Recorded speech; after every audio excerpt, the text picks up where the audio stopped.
eh, laporan yang DPC Partai Gerindra kirimkan ke KPU dan Bawaslu Kabupaten Alor ini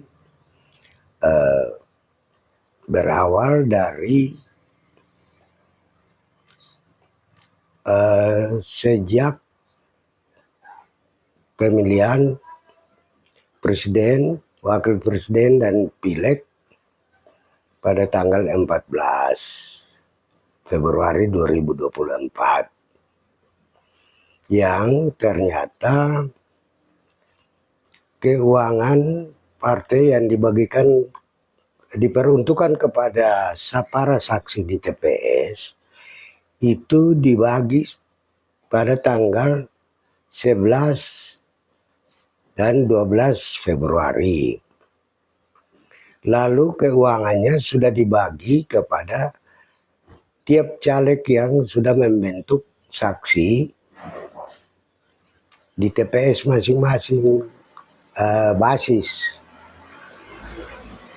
Nah, ternyata setelah selesai pemilu, DPC menunggu hasil C1 tidak pernah dikumpulkan. Lalu kami DPC turun ke lapangan untuk mengecek. Ternyata banyak TPS dari ke-15 teman-teman kami ini, termasuk DPR calon terpilih ini, lebih tidak ada lagi. Itu baik di basisnya di beberapa desa dan TPS di Atu dan Lembur, Kecamatan Atu dan Kecamatan Lembur. Itu tidak ada sama sekali. Sementara keuangannya sudah dana saksinya sudah diterima. Begitu juga ATL, Alor Timur dan Pureman. Pureman ya kita masih tolerir karena cuaca pada saat itu. Tetapi untuk 4 kecamatan di daerah pemilihan Alor 2 ini itu tidak ada teman-teman tidak masukkan C1 secara fisik ke DPC. Ini mengakibatkan Bapilu pusat dan provinsi minta Alor harus kembalikan dana saksi sebesar 138 juta. Daripada kami DPC dituduh makan uang penyalahgunaan dana saksi, lebih baik kami lapor. Dan selama menjelang 15 tahun kepemimpinan saya memimpin Partai Gerindra di Kabupaten Alor ini, sudah 3 periode pemilihan presiden dan caleg ini tidak pernah hal seperti ini terjadi. Tinggal hanya saja periode kali ini baru DPC mengalami kebuntuan betul-betul. DPC Partai Gerindra ini seolah kehilangan suara, menyisakan suara presiden, wakil presiden maupun DPR RI, DPD, DPR RI sampai dengan DPR provinsi dan kabupaten. Ini ulah teman-teman yang ada yang dari 15 orang yang dipecat dari partai sebagai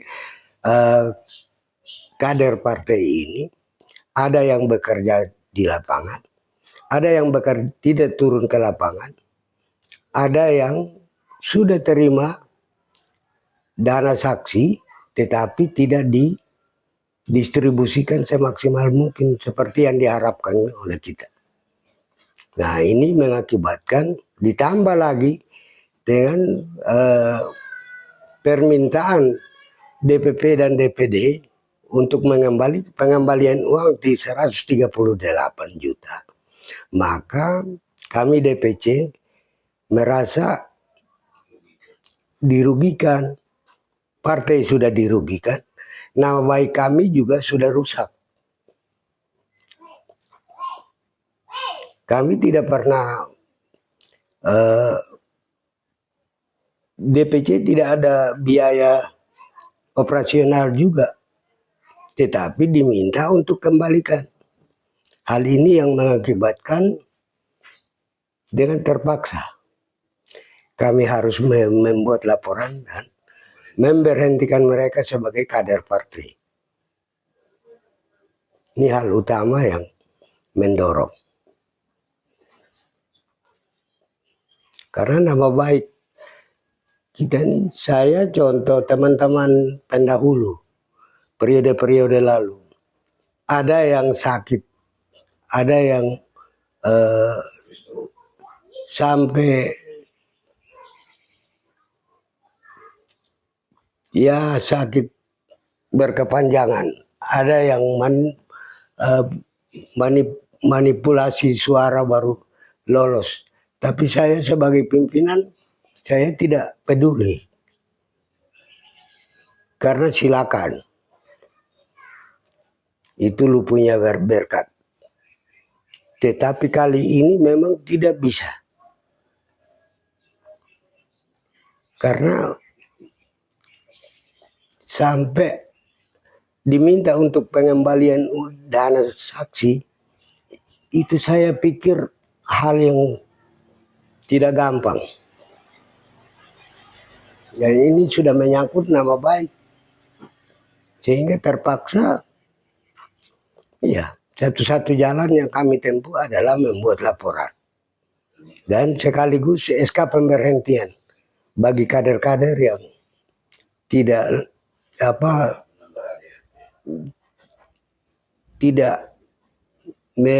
bekerja untuk partai, tidak loyal dengan partai, dan juga anggaran dasar, anggaran rumah tangga partai. Itu yang mengakibatkan kami DPC sampai buat laporan. Begitu Pak. Sesuai dengan aturan, caleg terpilih kalau dia sudah mengemban tugas sebagai anggota DPRD yang sudah dilantik, itu baru PAW. Tapi kalau sekarang itu masih belum, berarti masih kader partai. Belum dilantik berarti masih kader partai. Kewenangan partai untuk memberhentikan. Karena sudah melanggar anggaran dasar, anggaran rumah tangga. Bukan satu pasal saja. Baik anggaran dasar maupun anggaran rumah tangga sudah dilanggar. Tentu KPU dengan partai juga bekerja sesuai dengan aturan yang perundang-undangan yang berlaku. Atau PKPU dan ADART yang berlaku, aturan partai yang berlaku. Yohanes Atamai SPD. Jadi setelah kami 2 jalur itu ke KPU Bawaslu untuk ditindaklanjuti ke pusat, provinsi dan pusat. Begitu juga kami kirim secara internal, kami kirim ke Bapilu, Ketua DPD Provinsi, Bapilu Provinsi, dan DPP. Begitu juga Bapilu Pusat. Kami sudah kirim. Kami juga mengharapkan kepada Bawaslu dan KPU, karena surat laporan kami DPC kami sudah kirim pada tanggal 16 April yang lalu. Maka mohon kami dapat dipanggil untuk klarifikasi kami punya laporan. dalam waktu dekat. Ini yang kami minta dengan rendah hati agar kami bisa pertanggungjawabkan atas kami apa yang kami laporkan. Terima kasih.